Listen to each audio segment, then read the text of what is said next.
Уважаемые коллеги, добрый Dear colleagues, good afternoon. Please allow me to welcome you at our panel, Fiscal Initiatives, Adaptation of Oil and Gas Industry to New Conditions Operation.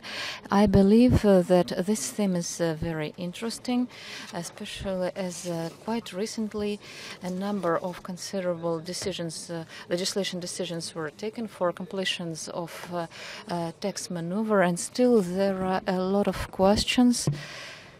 And today we'll have an opportunity to discuss what's going on here, what we can expect in future. And please let me introduce our panelists. Today we have representatives of key state bodies who are responsible for this theme, representatives of business, and famous experts on the issue of taxation of oil and gas industry.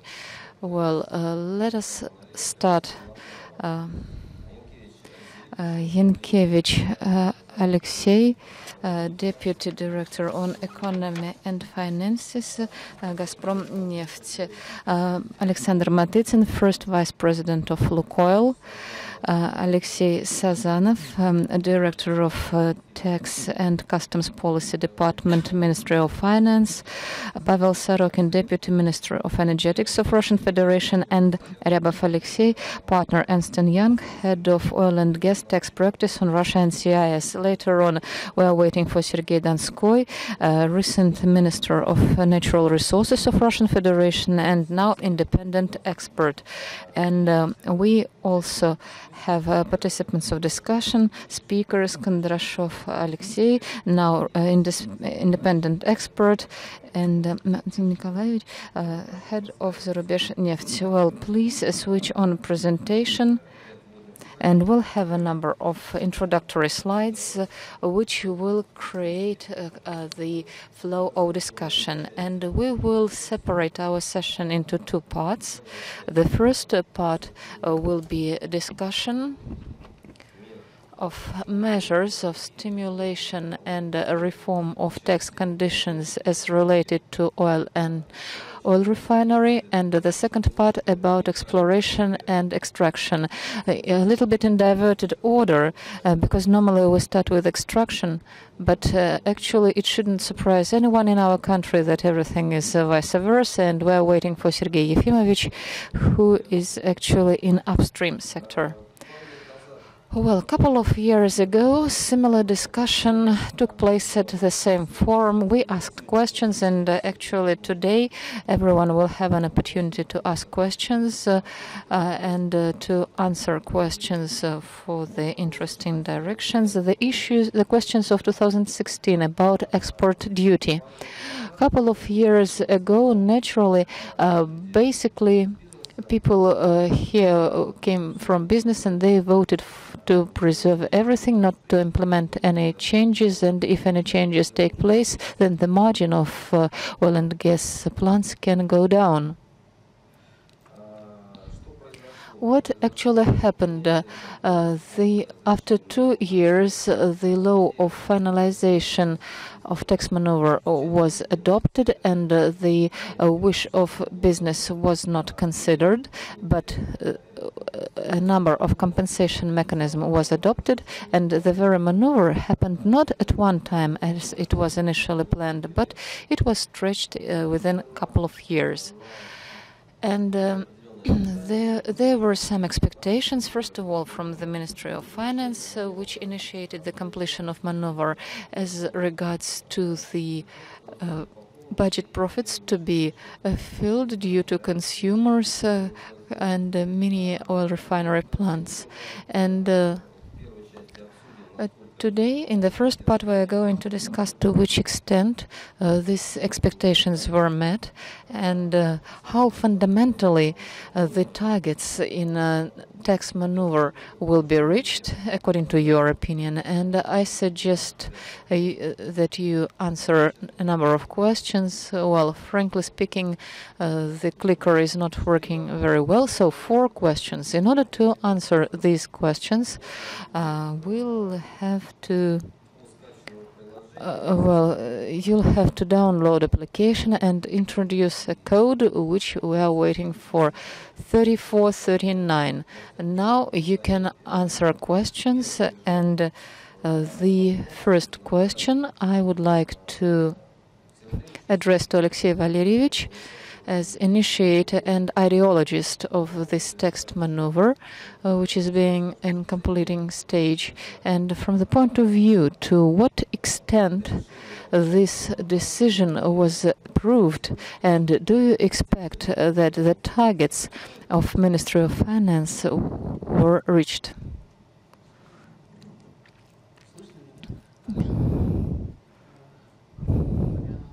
Well, speaking about tax maneuver, when we invented this maneuver, we had 3 basic strategic targets, which I have already specified not once. The first one is to take out subsidy from oil refinery. This oil refinery is actually a technological offshore without supplying oil product to internal market, and only exploitation differentials for export duties on oil and oil products. The second one is to cancel inefficient mechanism mechanism of benefit provision on export duty according to methodology. And the third thing is additional tax for budget, which we could get. On our opinion, all the three targets are reached in that extent, and actually as to the maneuver is around 70% reached regarding oil refinery, and we do hope that next year we'll finally see decrease of amount of primary refinery from the oil and gas plants which didn't get a negative excise for oil refinery. And according to our estimations from the plants that we planned, that they will not get negative excise. Around 2/3 of them have the right to get negative excise, and they won't get it for this moment. As regarding methodology on export duty, since then next year it will be invalid, and as to additional tax of budget, we expected 1.6 billion, and at the cost of $40 per barrel. As the alternative scenario, it will be 1 trillion rubles for additional 6 years, and overall we are satisfied. So that is beautiful. Let's listen to other speakers, other participants. Pavel Yurievich, well, from your point of view, these decisions, are they approved, and what was stretched for 6 years? Is there going to be enough time for companies to get upgraded, and how ministry views development of refinery, considering these signals which were sent as completion of tax maneuver? And I have another request to organizers. You vote now about excess tax payment, and put question number 3 about completion of text maneuver, and the code will be 3307. Thank you. Grigory, you upset me because the vote was for us, and actually I'm upset. So now we'll start from the very beginning. Oh, well, thank you for this question. We had a lot of work done together with Ministry of Finance in order for us to reach kind of consensus for the Ministry of Finance to reach their targets, which they had put forward from very top, from head of the country, in order to fulfill my orders, and so that there would not be any damage for the industry, for high quality refinery operators. But for some extreme situations, the point is reached. If you consider the first version of text maneuver and the final version, actually you'll see that all the parameters are quite balanced, and the oil refinery plants which are not going to get reverse excise because they are not enough upgraded, they don't have unqualified equipment. But that is totally right. But we all understand that we live in market conditions, and of course if the state provided any specific rules of the games to oil refinery plants and other subjects of economy, they got loans, they had a lot of money taken for that. We should understand that we cannot change the rules in one moment. It will influence investment climate, and we do have such a problem. That is why it is absolutely necessary. It's quite a hard task to find this compromise for the budget. So what is done, that all refinery plants which are ready to work in our legal field are ready to get upgraded and reach their procession up to 10% of petrol of 5th class, which will be sold in internal market. For them, there was an exception, so they can have reverse access and continue modernization, as well as for other categories of oil refinery plants. If they are upgraded according to the schedule, they will not receive this. We believe this is fair, as actually there was some kind of tax audit, and a lot of people made use of that. You know the structure and the structure of sales, and half of production of oil refinery is going for export, and often it's not very qualitative products. A lot of work was done here, and we'll see how it's going to work. Well, we have introduced a lot of new tools like DEMFR, which was called for compensating fluctuations to protect internal market, which was provided by export duty.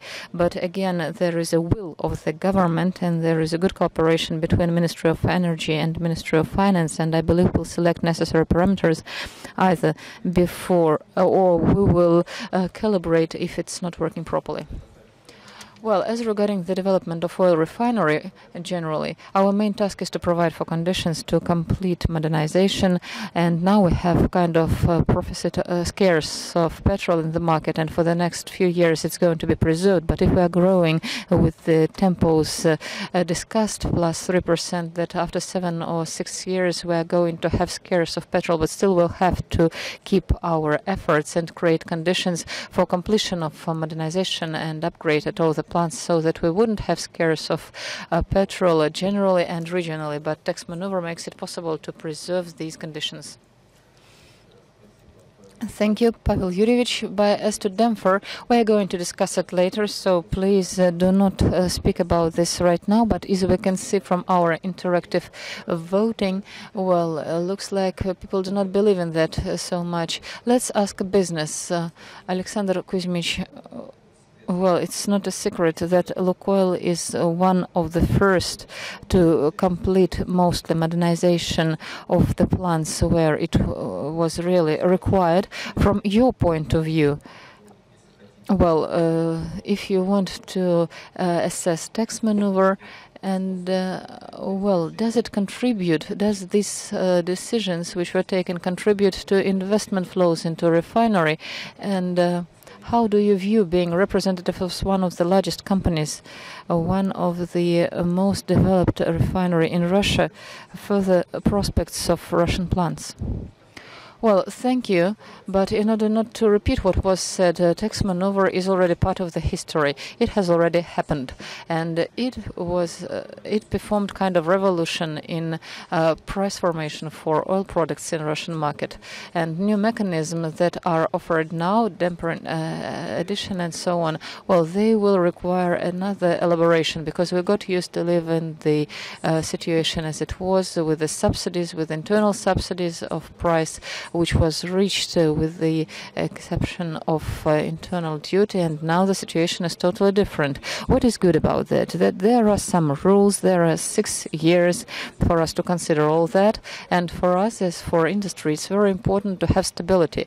For investments in general, the most important thing is stability, so that we could plan for further actions. When rules keep on changing, it's quite hard. But for us now, it's very important for the mechanisms to be created in such a way that regardless of any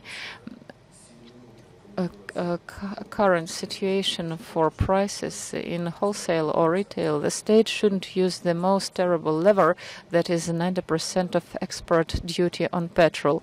So this is kind of hammer which can be very negative as to influencing the situation. And well, any changes in the industry are very complicated, but at present time among all state bodies there is a unified understanding that the change of tax maneuver should not shouldn't spoil the situation. And actually there are some ideas, and I believe we are moving in the right direction. Thank you. Thank you very much. Well, Alexei, question to you. Gazpromneft company was actually almost the only one, and the first one definitely, who supported ideology of completion of tax maneuver. And from your point of view, which decisions, but for which tools could we have to stimulate investments so that to discuss additional measures for plants which continue modernization? How do you view development of refinery in your company, and do you need additional stimuli? Thank you for the question. Well, actually we support it, and I agree with my colleagues who said that actually for the country overall this is a correct system. And we cannot argue with the point that we actually had a refinery which to some extent killed economical cost, which should not happen. And of course, in this respect we support, but we should admit that Now the situation, the margin in refinery is not the best one, and still we are optimistic about that. We understand that the offered mechanisms that should start working, that were a damper, and we believe that there are some disadvantages as not a imperfect mechanism, but what we have for today, and I believe that it's in our hands to make it work efficiently, and it's important for that to start working. Well, basically, it makes it possible to great extent to make the situation smoother.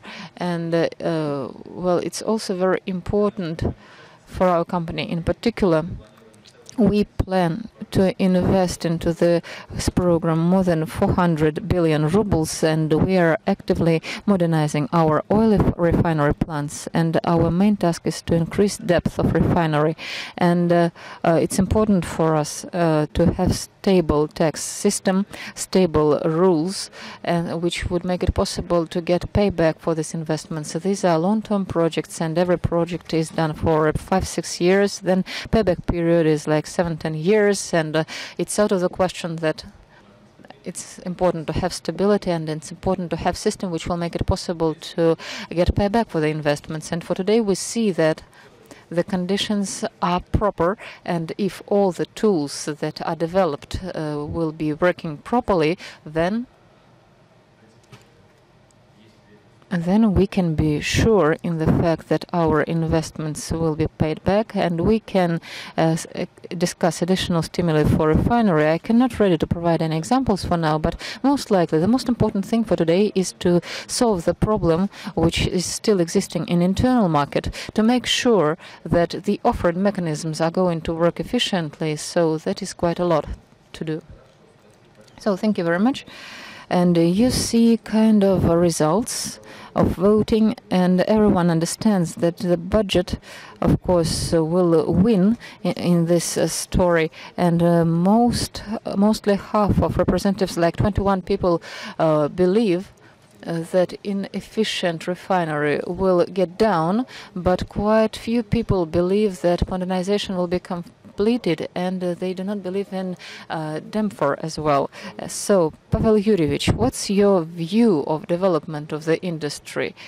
Are we going to have the reduction of inefficient refinery, and modernization will not be completed? How Ministry of Energy imagines configuration of the industry by 2024? You said modernizations will not be completed. Well, yes, judging by the results of the voting, we do not know exactly, but people do not believe in that.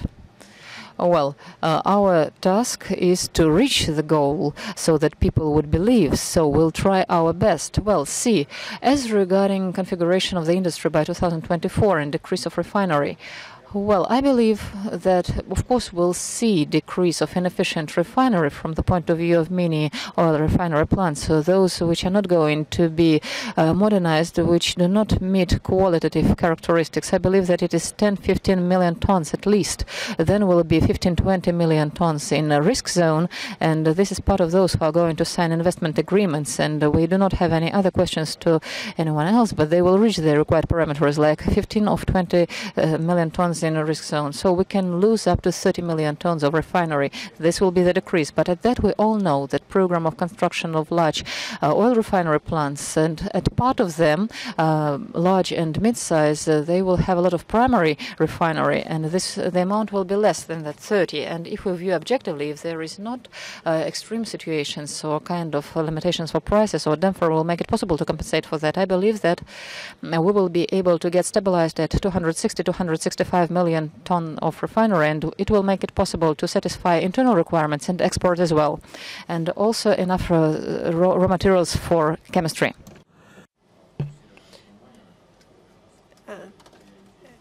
And focusing on the segment that is a priority for us, we'd like to get back to the comments of the companies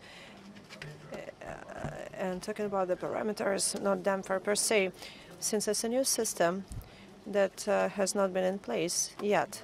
We certainly will monitor it, and we have not worked yet under the conditions, under such conditions in the retail market when the prices would be frozen, so we will have to take it into account. But we live in unique times when the price for the barrel is over 5,000 rubles. And at the same time, we have retail market where the price will be limited. And of course, it causes a challenge for the industry as well as for the government. So you need to be very cautious to take appropriate decisions. And when we see the stabilization on the global market and we will see the price of the incoming raw materials, that also will have a serious effect. And we understand that even large refineries work with a very small margin due to those restraints. So we pin hopes on the damper as of January 1st. But if the developments will be similar and the ruble will continue weakening, given the stable price, it will require additional measures. So answering to your question, Gregory, a lot will depend on micro parameters, but I just described for you the overall requirements, and we will focus on the petrochemicals, but this is another subject that we are analyzing, and we hope that we will see the utmost progress there. Thank you very much. Getting back to the slides of scenarios and talking about the damper, you have outpaced my thought. Yeah, I cannot forget about the damper, cannot ignore it. So the damper has been diffused, and many interested stakeholders know how it works. So it's a technical story, and everybody is interested looking forward to the 1st of January, where excise duties will be increased. And we did our calculations as well, trying to see what effect the damper will have on the companies with the count of restraining retail prices. And we understand that half of losses caused by restraints will be compensated with a damper, and it will provide certain compensation, but not 100% compensation. And this is a subject that is widely discussed, and maybe it makes sense for us to talk about an overall concept, and let us try and see what solution we can reach. Here you see a number of questions, and look at item 4. So you can see them on the screen. Here is the question: will the dumping mechanism solve problems? The problem of regulating internal prices for fuels. So I would like to address this question to Alexei Valerovich. So in the course of maneuvers, several compensating documents were introduced, including damper, but it is well known that today the companies, given the change of macro parameters with the increase of oil prices or with the weakening of the ruble, lose when it comes to selling the products in the internal market, and that is around 10,000 rubles per ton. So in your opinion, under such conditions, considering that damper does not compensate everything, how well justified is the excise duty increase, and maybe we can change other parameters or introduce another mechanism, or should we take a look at this problem in a more fundamental way? Let us see what we can do under this. How can the companies survive under such conditions? Well, thank you very much for this question. I believe that you need to increase excise duties as of January 1st, and that's why we introduced the dumping quotient in order to increase excise duties starting from next year. These are two interrelated instruments, and what will we have as of January 1st? For our refinery industry, the situation is worse compared to what we will have in next year. And the spread between the export and internal supplies is different, and we already are under the conditions that we are in the similar conditions that we will have as of January 1st. And when they say that you need to provide full compensation to the oil companies when it comes to domestic supplies, But we need, as for the price of export alternative, it is a managed price, and we need to understand whether the company is ready to share social responsibility with the state. So there is a social price, and how can the company share same burden? And we believe that 50-50 correlation is adequate with account if you look at the 2018 performance, the revenue increases around 50%. So the net profit has doubled. The free cash flow has increased by 2 times. And saying that the state should compensate the oil companies with when it comes to domestic supply is unfair, especially when we talk about increasing of value-added tax. So it isn't fair. So 50-50 is a very adequate distribution. And as for the damper, if you do the calculation, 55% will be compensated by the state, while 45% by the company. And when we say that we trade for export because export is more attractive, but it is a manageable thing. Of course, nobody is going to introduce export duties. It is a rudimentary thing that will never be used. However, the threat is always there. And why should we take extreme measures when we have 5 to 7 market players that supply the product to the domestic market? And why don't we streamline our dialogue with those 5 to 7 players? And I'm absolutely sure that we will be able to find a mutually satisfying solution.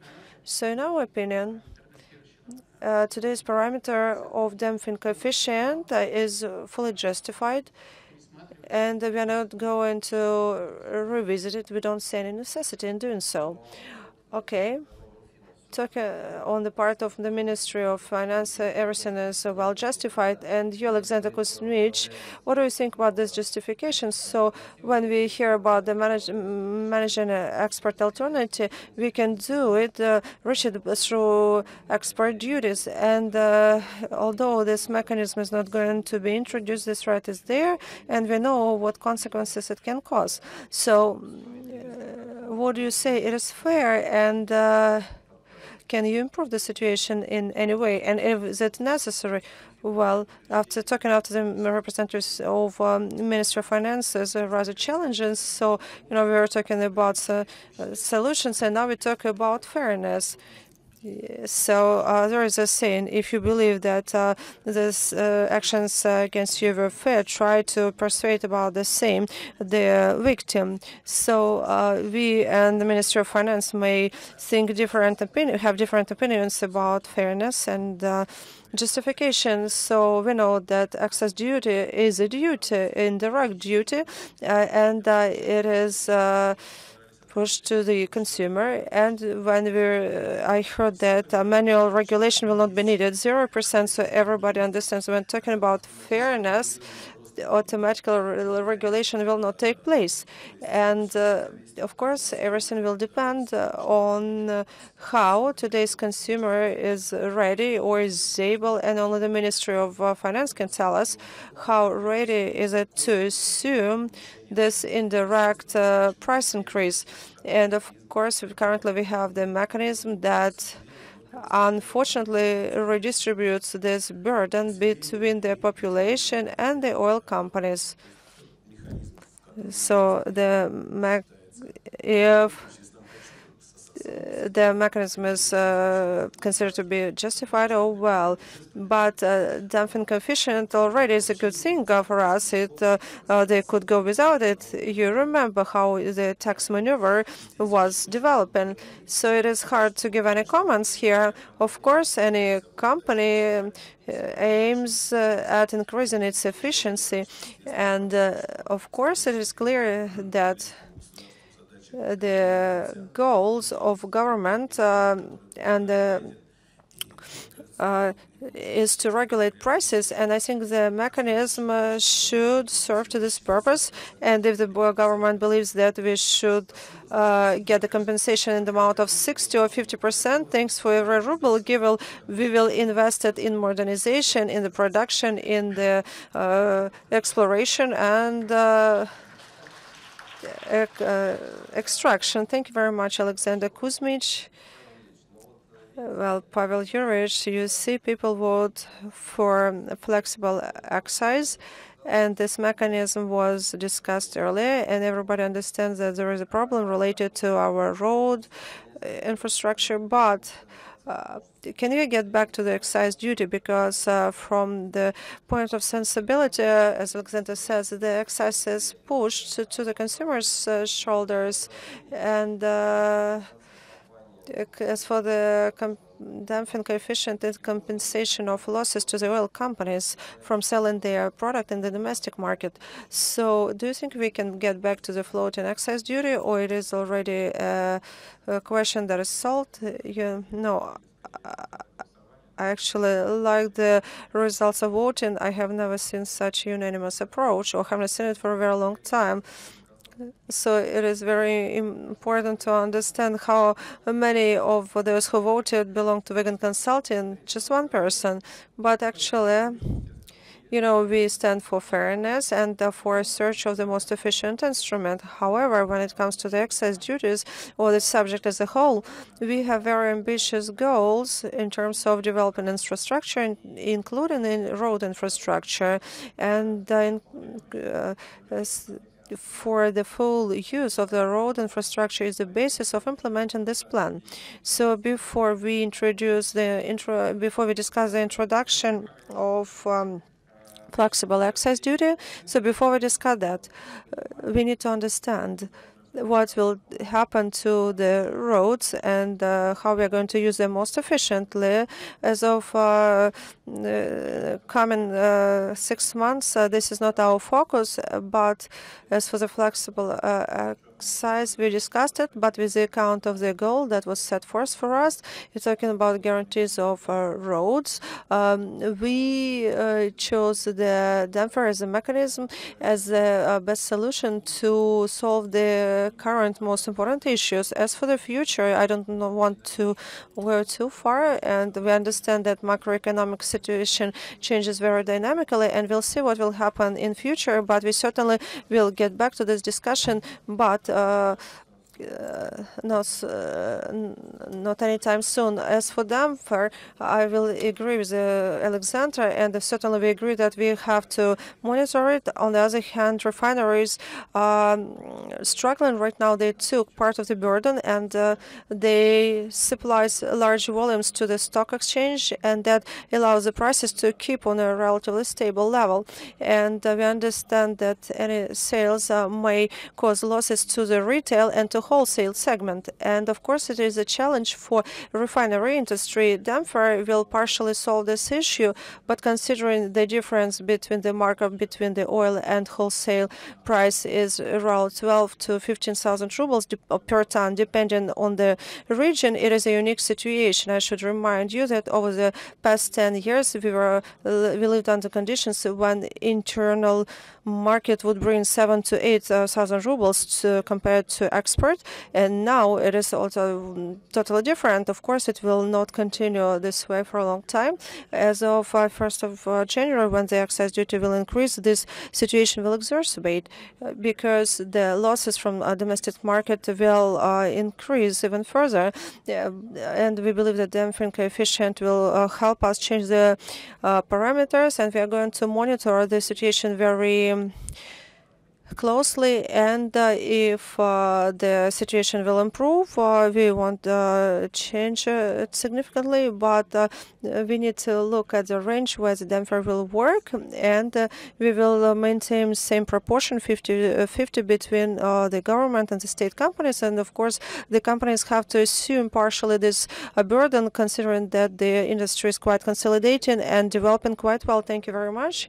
Alexander Vladimirovich, did I get it right that the Ministry of Finance is ready to discuss parameters, the basic prices, and the range of deviation from those prices? Is this something where others the issue around which the discussion will revolve? No, the Minister of Finance is not ready to discuss anything. Minister of Finance has already voiced its stand, and we said that the oil companies earn quite handsomely, and we cannot help them any further. And talking about any adjustments when it comes to completion the maneuver, the amendments will be of technical manner, but we are not going to give them any additional money because it will be nonsense. If you look at the cash flow, that is equal to $2 trillion dollars per industry, and it is a double increase compared to last year. What can we talk about in this regard? Actually, of course, it is easier to look at the industry as a whole and see how much money it generates, but we have independent refineries.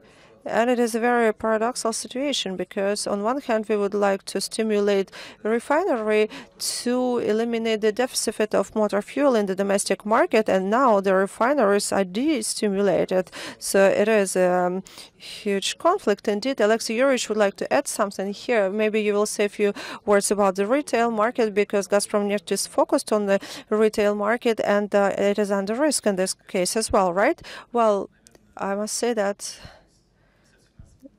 the Ministry of Finance may misunderstand us. We are not complaining about the cash flow, and the problem is not about given too much to the industry or whether it earns too much or too little. There are certain market factors that affected the profitability of export-oriented industries. And that has always been in place. This is a market situation that we have. And we are not saying that our financial situation is rather good, and it's not a matter of changes. It's a matter of having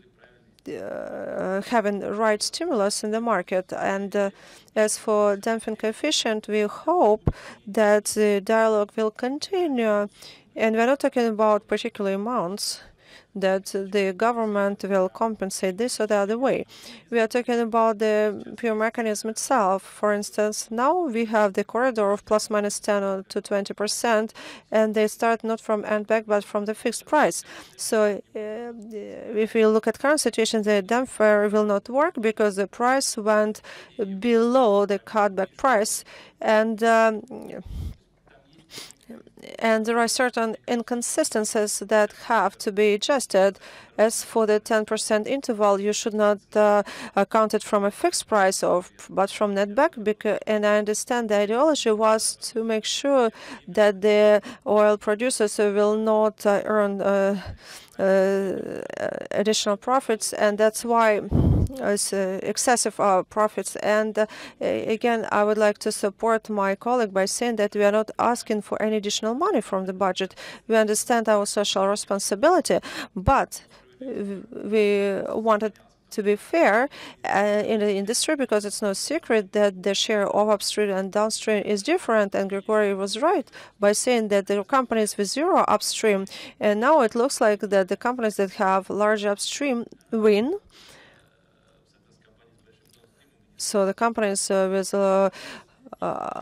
large downstream have suffer losses. So the dialogue has to be continued. And in terms of retail, as any business, it has to be profitable for the company to continue investing into developing the retail network, because at our investment committee we have problems with approving any investment projects because we don't understand what kind of margin we will have, and we don't understand how to pay off our investment projects. Thank you very much. Sergei Donsko has just joined us.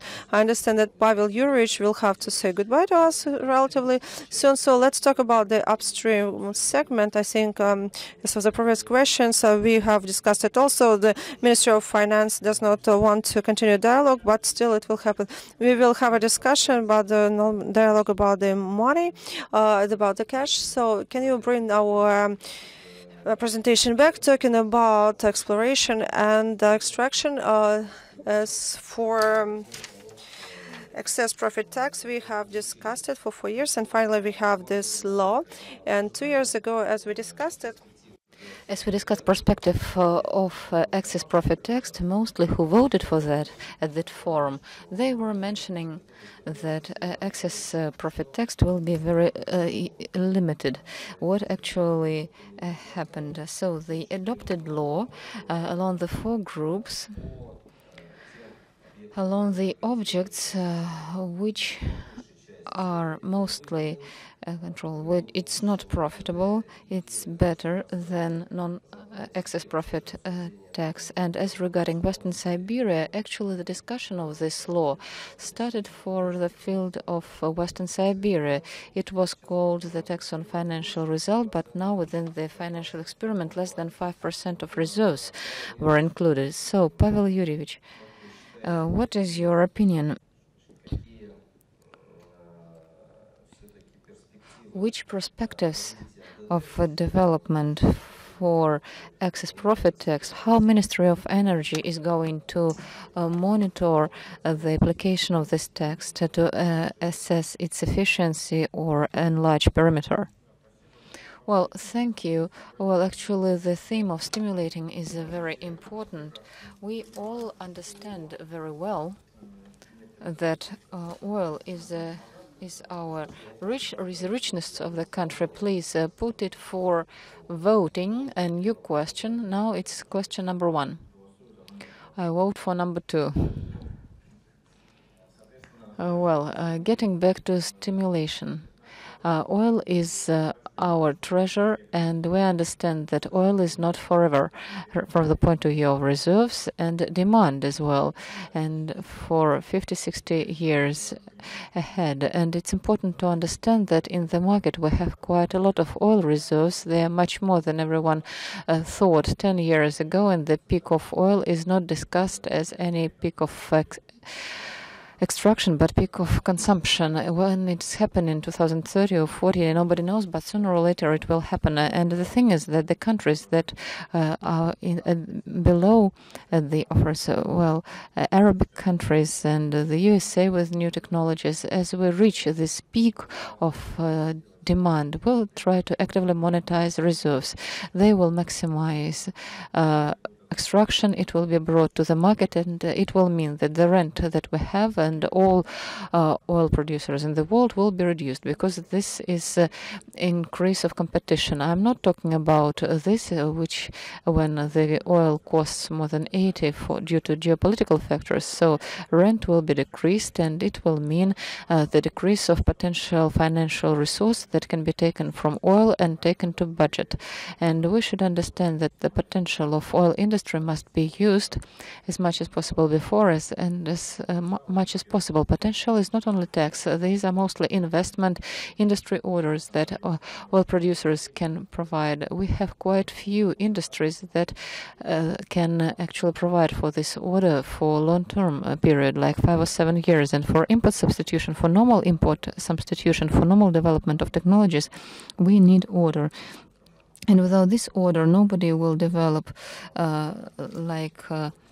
electronics, software, and equipment and hardware overall. So NDD is kind of the first step to create a stimulus for implementation of reserves, which are not included into extraction. And we have around half of that, especially meaning Western Siberia, which has all the necessary infrastructure, which has qualified staff, which has industrial base to implement it into extraction and development as soon as possible. So this is not a dialogue of 1 day or 1 year, but we need to have kind of public consensus for that.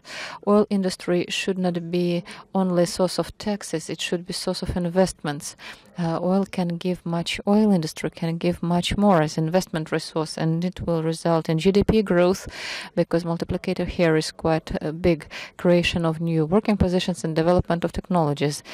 Excess profit tax is working worse as prerogative categories, but it's a new system. This is a large step forward, and finally we have a system in oil industry which considers really a real true economy of projects, and we see how it is done in other countries.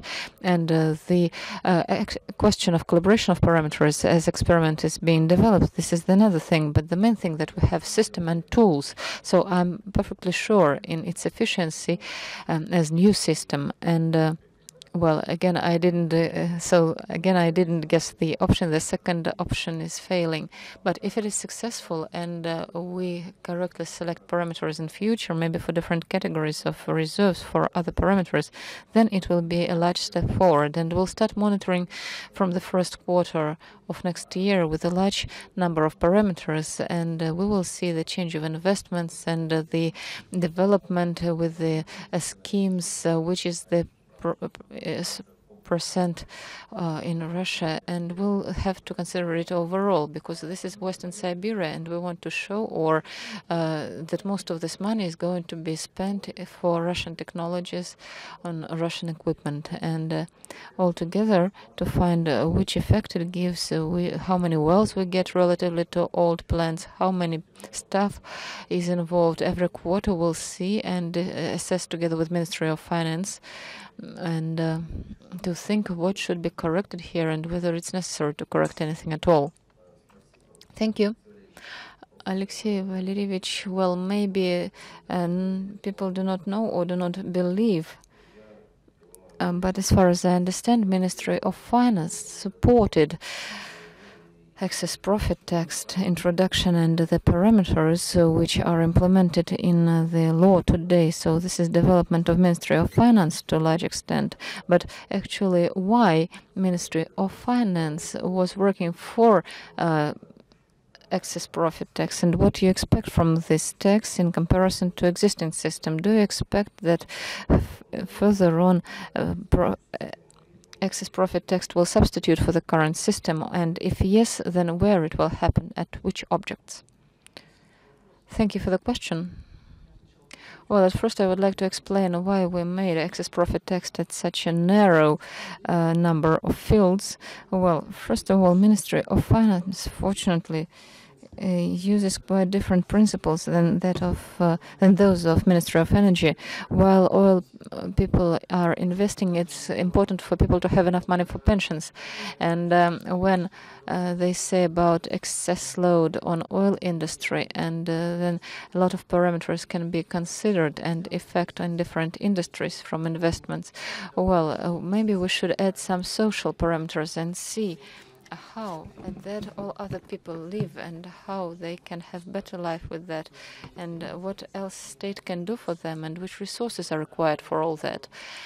Well, it's quite clear that taxation and financial results, it's actually a rapid increase of volatility of profits from oil industry. When it is done at small amount of fields, the effect is inconsiderable. But as soon as the number of fields is expanding, the volatility is growing, and at that the expenses of the state are fixed. The volatility of profit means that at some point, state in long-term perspective can have it so that there will be not enough money for current obligations. And when we're talking about expansion of excess profit tax for all the industry, how industry is going to feel, but how budget will feel, and whether it's ready to perform its liabilities in full swing. It's quite clear that taxation and financial results are best practices, as it's called. But of course, ideologically, it should be spread all over the whole industry, but it shouldn't be separated from how, first of all, a state budget feels while transferring to this new regime. And I believe that in our structure of budget, it's not ready to take such volatility of profits. So within the frames of pilot project, it's kind of it's important to work with these practices, but as we're going to have a decrease, as Pavel mentioned very fairly, geological characteristics of our reserves will get to new regions of oil extraction, and of course net cost of extraction will be growing. And it's inevitable that in long-term perspective the switch to excess profit tax is, but it's not for the next 3 or 5 years, as we believe, at today's structure of expenses of state budget. Oh, well, that is why today we are all for working with new mechanisms and test these mechanisms so that when we need it, we will be ready to use it in full-fledged. And for us, this is for long-term perspective. And its large scale is only possible in long-term perspective. And today I've read a wonderful a review of your research. So in Western Siberia, it's 27 tons per day. But I believe that oil workers should get used to not to profit not 40% per year, but 20%, because the rest of economy lives with this profit and exists. And when they ask for new benefits, well, and we are talking about that we had 40%, now 30, and we want to have 40 again. And we say that from the point of view of state, it's not very approved to provide this profitability at long-term perspective. This is the position of Ministry of Finance. Well, first of all, thank you very much for advertisement of our research. And actually, the experiment, from your point of view, when is going to be over? It was said in long-term perspective. It's very unclear as about perspectives. Well, let's be specific. 2 years, 3 years, 4 years. Well, our positions just to make experiments. So, how long are you ready to experiment? As to voting, by the way, well, this question is very specific. How this experiment is going to be finished, and we see that most people are talking about the fact that we should correct pricing, because even the schedule that I have showed you on the objects which are under excess profit tax is much less, because the parameters external parameters are decreasing, and this cost of reduction will create problem for quite a lot of objects. And from your point of view, excess profit tax, do we need to spread it in perspective to larger amount of objects? Well, thank you very much. But actually, we have a discussion. I totally agree with Pavel Yurievich. As regarding to the whole position. I won't even repeat, because everything which was said is totally correct. And as to Alexey Valerievich here, I believe discussion is actually going into different areas. We do not consider it as industry. We do not consider reduction of taxes. The task of industry is to introduce field which we're just working on. And we have like 8-meter layer of oil and 1-meter layer of oil. So we'll keep 1-meter layer of oil where we work. We cannot extract that because expenses on this extraction will increase. Well, altogether with taxes, increase the cost of its extraction. This is one of the most important problems for us. And here we are not talking about pensions. I believe that we have already implemented our input into pension. So everybody sitting here have already provided for 5 years our input into pension reform. So, and as related to the very process, it's very important to understand that for all companies, it's important not to leave we have to, for traditional field, in traditional regime, we have to move on. We increase investments because this is infrastructure. We build pipes, we build electrical lines, what we didn't have to do. Within the frames of infrastructure, we could do it with the current net cost. We are talking on how we view that and how is it possible to increase net cost in oil production. So in nature, it's very simple. Either we extract oil from large areas from or shale oil. So within this range, it can be extracted. In Russia, we have colossal fields, very large fields. Unfortunately, here we have geologists, and they would say that from our point of view, what our company has access to, well, they are limited, and we see that they exist. So the task is to try, with the help of correct ideas, to take them from the ground. That, in our point of view, neither pensioners nor budget will suffer. We are not saying let's just redistribute 40% to 20%. We are saying that there is oil in the ground which is extracted from with this rent, and it's profitable for state and for oil workers. And let's consider this mechanism, which is excess profit tax, and we delete it for long-term perspective. So within this idea that it can decrease payments, so let us see how not to make payments smaller, and how this expansion will go to the first line. You all know, if it were not for benefits, then for the last 10 years, everything would fall down by 10%. Now the oil extraction is supported only with the help of benefits, and we understand that there are that there are profits, benefits. I won't mention them. Well, benefits also a question to whom, who will get which benefit, and if we're talking about that, then why? Starting with the individual approach to benefits, why shouldn't we move to a state conception? Now Russia occupies the first place, not on all the liquid, but on oil, and to lose this potential is also means to lose, well, largest input of Russia into world economy. You know that 20% of GDP and 20% of tax contributions. So we're saying let's separate it. The question is connected with the fact that the state will not get all the money, because we are not going to produce this oil today. The net cost of its extraction is above our opportunity. I'm sorry for being emotional, just not to repeat myself. Well, I think it's time to go, but I wanted to say, actually, Alexei mentioned that there are different principles from Ministry of Energy and Ministry of Finance. Actually, I would like to change public perception, because we are all speaking about the same things, and there is no way that we should have digressions here.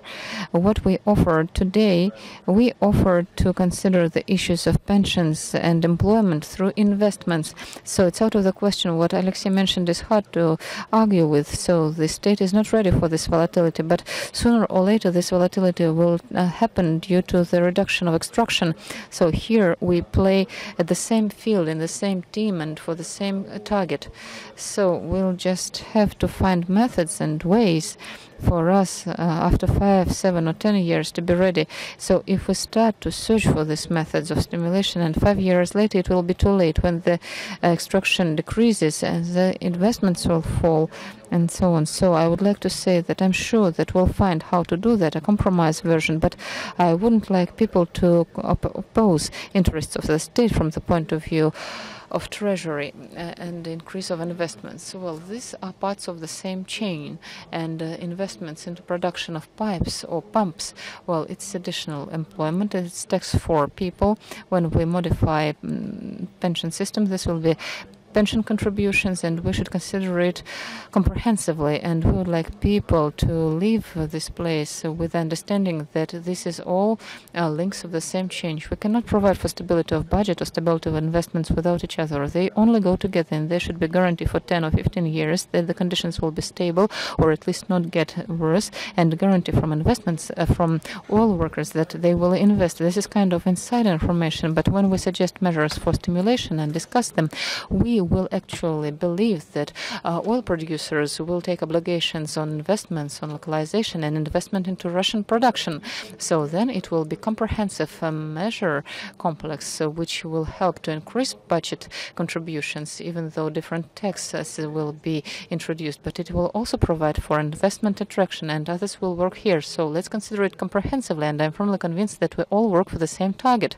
And if we continue working in the same way, we will grow. So, dear colleagues, thank you very much, and let's continue discussion later on. So thank you, Pavel Yurievich. Well, I'm sorry that you are not staying till the end, but let's switch to the last aspect, which is of more fundamental character. Please switch on presentation once again. So, About prospects, we all understand that the conditions are getting worse, and regardless of the fact that companies drill more and drill more of technological wells, still basically in the region of Western Siberia, the extraction goes down and the share of trees is going down. And we still preserve the task of refillment of resource base with the geological survey. And if we consider prospects of extraction in Russia, they are mostly connected with optimization of brownfield operation and working with new technologies and hard accessible reserves. Well, shale is a less important story from the point of view of skills of our country. But the thing is that And probably as for the tax policy, it has to be focused. Apart from what has already been discussed, we're talking about retirements, pensions, and the budget revenues. We want our reform to be more associated with the budget rather than with the pension reform. So let's not mention it any further. But the core goal is to achieve greater stability, to attract additional investments that will provide larger budget revenues. So what has to be done in this regard? What are the priorities? And of course, the priorities for the tax policy have to be long-term. So why don't we start the global discussion in this regard? And let us also take into account the international best practices. So a question to Alexei Ryabov. From your standpoint, what is the most important thing for Russia? Maybe it is exploration. So this is a question that has to be answered. What is your stand? Well, of course, what was discussed earlier, completing a tax maneuver puts dots and helps us strike a balance between the interests of various stakeholders and, talking about what will we do next and how will our tax system develop further. If you look at the international experience, there is no single answer, because it depends on the national specifics, on political regimes in various countries. And if some time ago the majority of countries would tend to adapt the financial results and the entire discussion about excess profit tax was revolving around this. Now, more complex regimes are being introduced, and of course, they have to take into account the possibilities and the necessity of efficient development, exploration of additional reserves, and increasing the coefficient of oil extraction, and also takes into account the royalty component that provides stable budget revenues. So talking about benefits. The benefits in many countries are maintained in many countries worldwide, but they become more specific. On the other hand, they become more universal. As for the excess profit tax, it is extended to the entire country, and then additional deductions are created for certain parts of reserves, certain kinds of reserves. And I think here it is important to strike a right balance between all the tools. And depending on macroeconomic parameters, focus on these priorities of the other, but there will be no universal tool, I must say. Thank you. Then talking about international experience, we love taking a look at it. So a question to Alexei Kondrashov. Many times we have tried to implement best practices when it comes to taxation in Russia. As for excess profit tax, we are trying to introduce it, but our know-how, it is a system of tax on natural resource production and duties, and now it looks more like a patchwork. So in your opinion, can we apply any international best practice here in Russia, and how can we adjust it under our conditions? Give a microphone to Alexei. Thank you very much. Can you hear me? Thank you very much. Alexei Kondrashov, international independent consultant and the senior advisor of BCG. I think we've been carrying out this discussion for 10 years. At least all Alexeis who are here have been involved in this discussion in this or the other way. And in my opinion, we are where we are. We just reached this point a bit later than expected. You know, I'm just, for the curiosity, I'm taking a look at the following. When can Russian economy afford to abolish the tax duty, export duty, and how can it stabilize the economy? So I quoted myself. So today we have a normal structure, and it says that we have tax and royalty system, and this tax and royalty system, as of today, it is skewed towards royalty heavily, and it is normal because we have the experience that exists, and then we need to analyze the benefits and switching these benefits from the existing mechanisms. If you look at the methodology of export tax duty, it appeared not because everybody loved it, but because there is no other way to go. So today, the Ministry of Finance and supports this, and as for other deposits that should receive the stimulus for development, they will go through excess profit tax, and little by little we will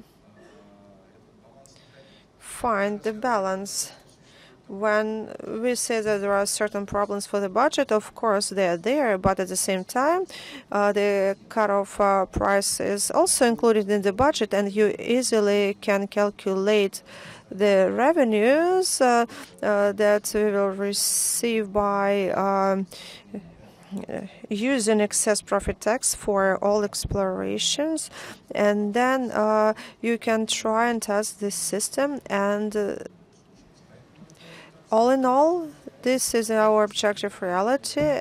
And let me get back to the subject of downstream. The same objective reality as a gradual petrol price increase. So some things will happen just because economic laws help that happen. So a question to Sergei Yefimovich: from your standpoint, what instruments and what priorities should the state demonstrate when it comes to upstream? And there were certain developments done. So, in your opinion, how will priorities look like, and what stimulating mechanisms can be introduced? Thank you very much, and thank you for inviting me. And I would like to tell you that I don't.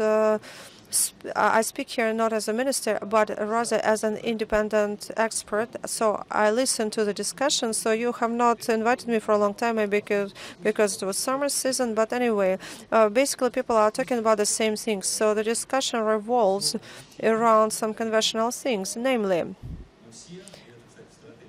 all of us, and that's, by the way, is our strategy, and I hope that project will be launched finally this year. So we all make sure that our efforts will result in our country's economic development. So the Ministry of Finance should receive revenues. The Ministry of Energy will report about the extraction volumes and about the investment increased. The consultants will get their bonuses, and so on. So everyone should rely on that. And so we have a long-term and short-term story here. As for the short-term one, we understand very well that when the prices go down, the Ministry of Finance starts thinking how can they support their extraction. And in simple terms, I apologize, Grigory, we have mentioned pensions. You asked not to mention, but how can you ignore them nowadays? So the pensions, in any case, are paid not only this year, but they will be paid in the far future, and I hope we will live up to that point. And you need to invest today, and we understand that to invest in exploring new oil deposit in Yakutia, in West Siberia or offshore. So we invest today when it will pay back, pay off either in 2030 or even in the far distant future. So when we say that when we talk about sufficient extraction or not, I think everybody understands, including the Ministry of Finance, that the investments should be of long-term nature, and that will define successful development of the industry. So talking about the priorities, we have three components here, and these components are simple, and we always took it as a basis for our activities. So we must make sure that the extraction at all deposits will continue as long as possible, so that we don't receive reports. I have not read your reports yet, but they say that it talks about the decline of oil extraction. I think we should support oil reserves, and we do have reserves there, maybe not as large as were exploited earlier. And anyway, they're sufficient for the successful development of this region. Talking about new regions such as East Siberia and Far East, these are the territories that require huge investments, starting from geological exploration and ending up with setting and developing infrastructure, social development. Let us not forget that without a social segment, many deposits will not develop successfully because people need a place to live. That is second priority. As for the third priority, Grigory said that Arctic region is not that important, but we should not forget that besides extraction of natural resources, we should develop the Arctic region as a whole. And, without developing extraction projects, the development of Arctic region is impossible. And I can state that with full confidence. So we are talking about northern sea route, development of cities, so towns rather, and so we need to provide them proper conditions, and that will help us to develop the Arctic region. So talking about the strategy that was mentioned, and that is namely the developing our extraction base, we are saying that first, it is impossible to play in the short term. It has to be a long-term game.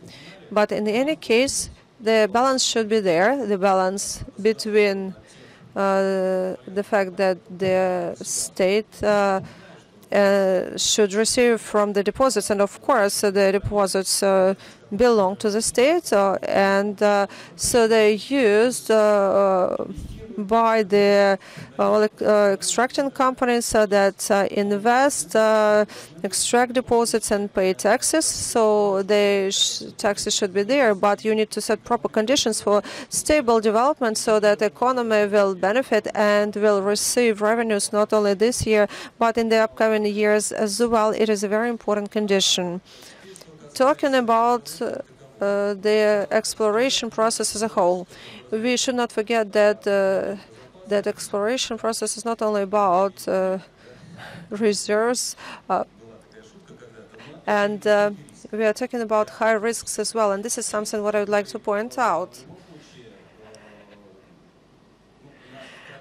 The risk in any case, and that's specifics of our country, the risk is lower compared to other countries when it comes to finding new deposits. But in any case, it is a high risk. So when you invest into exploration, you cannot guarantee that you will find a deposit, or you will find the one that economically may not be beneficial. So exploration is an initial stage that should be supported, and supported substantially, because without exploration, you will not develop new territories, because you won't find the natural resources, you won't find the sufficient volume of natural resources. So economically, it will make sense develop those areas, and it is partially true for all territories as well. I'm talking about West Siberia.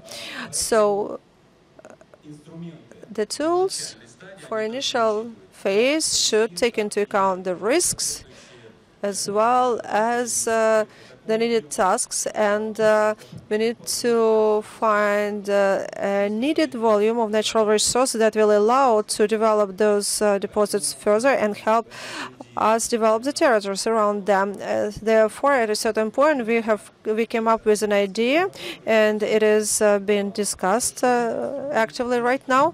We need to extend the tool of deductions related to expenses on exploration. Another thing is what kind of deductions there should be. Deductions related to what kinds of work. Should we concentrate only on drilling, or cover other expenses as well? And then you should introduce a special ratio, and then you should introduce redifferentiation based on the region. So for offshore, it will be one coefficient. For continental drilling and exploration, it will be something else, and that should provide motivation to carry out exploration. And as soon as the stimulus is there, the volume of investments will increase, and they're very needed for the initial stage and needed for developing these other territories. Thank you very much, Sergei Yefimovich. I must say that I am not against the Arctic region. I fully support it, and I believe that it is as important issue as the pension reform that is discussed nowadays so much. But thanks to your stand, people started supporting exploration more actively. So I would like to ask Alexander Kuzmich whether he has same list of priorities as was just voiced by Sergei Vladimirovich, or maybe you can talk about some specific measures of support. Of course, stimulating exploration is a very important thing, especially when it comes to offshore oil deposits. I will talk about our experience. Not long ago, we started working at a region called Medvezhye Ugel near Taimyr. And you probably remember the book that is called The Land of Sannikov. And unfortunately, our company had to go to that region to look for oil. It is a very expensive project and could look unreal not long ago. So far, we have not received any positive results from our exploration process, but stimulation per se is needed. Of course, the land belongs to the state, and if there was a balance, and on one hand, we would have an asset as land, on the other hand, you could use it efficiently, and then we would be more interested, because it should be utilized this or the other way. And the expenses that we encounter, and if it could be looked at as an expense deducted from the profit, then it could help us using our assets far efficient. Yeah. As for brownfield, one of the companies proposed to increase uplift for depreciation in the West Siberia. It is also a very good measure. I'm not going to discuss it, because here we have the representatives of the Ministry of Finance, but the idea of giving new life to brownfields is attractive as for the scavenger oil. For us, it's very interesting because only our company has billions of potential reserves, oil reserves, and possibility to use them. Economy will be discussed sooner or later. Now we have pilot projects when we have 1, 2, 3 wells, but it is may be a huge potential for the economy of the entire country. Thank you very much, and I would like to ask Denis Nikolaevich. Well, the Zarubezhneft is the company that tries to develop the technologies and extract scavenger oil. So lately, you're demonstrating the draft law on technical test. So a lot of fields have already been created, and now they are in some kind of legislation area. So the question to you, how do you view the prospects of technologies development, and which priority of Zarubezhneft for tight oil? Well, thank you for this question. Well, if we switch to subjects, what was mentioned by Alexander Kuzmich, Russia have quite considerable reserves. And what we see by our foreign partners, well, the main focus is that we should monetize these reserves as much as possible in nearest future, because what was mentioned here, not talking about peak of production and peak of consumption. After peak of consumption goes by, it will be not economically profitable to monetize them. So the one who will be able to monetize this before the peak should be done in most efficient way. So stimulating of fields of new technologies so that we have this position, the same market share that we have today, is of utmost importance, and it is a strategic task for industry, for state overall. Because the first place on oil reserves, it's not only like a medal for the first position, it's an opportunity to some extent to play at this market and to influence the development of this market. And namely, it provides the efficiency of our industry. That is why we are very interested in this direction from the point of view of administrative control and technological, alongside with the Ministry of Natural Resources and Energy. And from the point of view of tax policy, we see that Ministry of Natural Resources is providing fields, but from the point of view of economical stimuli, when they say that the state creates conditions to search for new technologies and provides investment payback of these investments, well, it's not totally brought into life. So here we should ask Alexey Valerievich to enter this discussion about searching economical levers to create such fiscal politics in the new fields and new technologies for tight oils, which today are left in the ground, so that it would provide development of industry and contributions to budget, so that there would be additional amounts of extraction and additional payments to budget. Well, we have a chance to bring them into discussion of brownfields, and we'll have to do that. So, Alexey Valerievich, as to these 4 points that were on vote, excess profit tax discussed, tight oil have some benefits, and there will be other initiatives on stimulation of technologies. As to additional benefits for geological survey, are you ready to get back to discussion of this issue? And what do you think about brownfields for the nearest development of tax policy? Well, thank you once again. As to this to increase investments into geological survey, this is provide the profitability of fields at specific level. And if investments provide for they do have stimulus to keep on with investments into field development and exploration, and then they will go there. And so the strongest stimuli for exploration will be provision of investments payback into field development. If it's profitable, then investments into exploration will go on their own, because the company will understand that as long as pipeline is weakened, they will need new projects. If they see that current projects actually provide for acceptable economical payback, they will try to search for new projects. And of course, for them, it will be investment into exploration.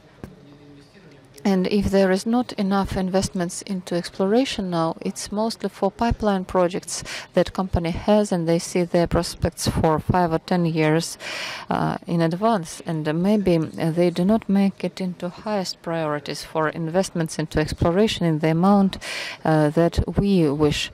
So actually, this is the thesis I wanted to specify. And as to increasing ratio, we of course have to discuss that, but it touches upon the income tax, and this is a very vulnerable thing, because we have to work this from many lateral directions, and it's around more than 10%, but we have to consider the subjects which would suffer from that and which positions they have about it. And here we are speaking not only about Ministry of Finance. This discussion should be much wider. There are oil companies who should explain the necessity of this ratio. Then we'll need to call for subjects who will suffer from that. And the main thing to protect the necessity of this increasing ratio. If they can do that, then we will not bring it back. If they fail, then it will not happen. So, as to stimulation of brownfields, again, coming back to why there is decrease in Western Siberia, because, well, there are very comfortable conditions for investments in new regions of oil production and extraction. We have excess profit tax, and all new fields are within the area of excess profit tax, and they are quite predictable, and the profitability is higher than in brownfield of Western Siberia, where we provide additional income tax, and in new regions oil extraction is protected from this instability, and of course they prefer investing into new regions of oil extraction in Western Siberia, in Komi, in north of Yamal, in Yakutia, because the stability is higher there and profitability is higher as well. And so Western Siberia, as it is, provide acceptable profitability, but investments were reoriented to new regions, and as soon as projects will get down there, I believe with the time flow, in any case, companies will get back to Western Siberia and continue investment there, and the decrease of extraction that we view will slow down considerably. So that is why any additional stimuli for Western Siberia are not likely to be created, in my opinion, considering that we have already introduced excess profit tax, and we are starting experimented even at small extraction level. Well, quite a predictable answer. Do you want to add something? Well, yes, I would having heard this thesis about new territory, that everyone is going to new territories, I would doubt that, because actually it's not true. Yes, explorations are there. There are some investments in Western Siberia, in Taimyr was mentioned, but these are not the investments that go down or decreased in Western Siberia. Western Siberia is mostly, well, this is the territory where still there are prospects and they are quite high, but actually there should be a new arrangement from the point of view of field development. There are quite a lot of extracted fields, and as these fields were developing in Soviet Union, and everybody knows that, and here we have a lot of tight oil, which was mentioned here, and we need new technologies and new conditions. And by the way, everyone knows that new conditions in the same USA resulted in the explosion of activity in shale oil and so on. Well, believe me, today's discussion will be totally changed when we reach a more considerable decrease of extraction in Western Siberia, and it's quite clear that Ministry of Finance, I know very well, I know that they're very reasonable people and they will treat it in a little bit different way and will take decisions faster. So today we have a good market conditions, the industry is developing, investments were made, and for now we still live using what we use, and new fields are developed, but it's not in the amounts which would make it possible for us to speak about change of investments from old territories to new ones. For now, it's not there, at least in the scales that we're talking about now. Well, thank you, and I would like to argue with the thesis about exploration, because that is not enough to make conditions for extractions for people to invest into exploration, because we have a low ratio of success and small probability of a large field revelation, and so investments into exploration can fail to pay back. These are basic things which are quite well known, and I'm firmly convinced that discussion on these questions will continue. And we already reached the end of our session, and I would like to say that, well, actually a number of considerable decisions were taken, some revolutionary decisions on excess profit tax, on completion of maneuver. They will be perfected in the nearest half a year or a year, and all the questions that we have discussed today, they will be urgent, and this in mid-term and short-term perspective and long-term perspective. And I believe it was interesting to hear to all the panelists. I would like to thank everyone, and so let's meet after a year. Thank you.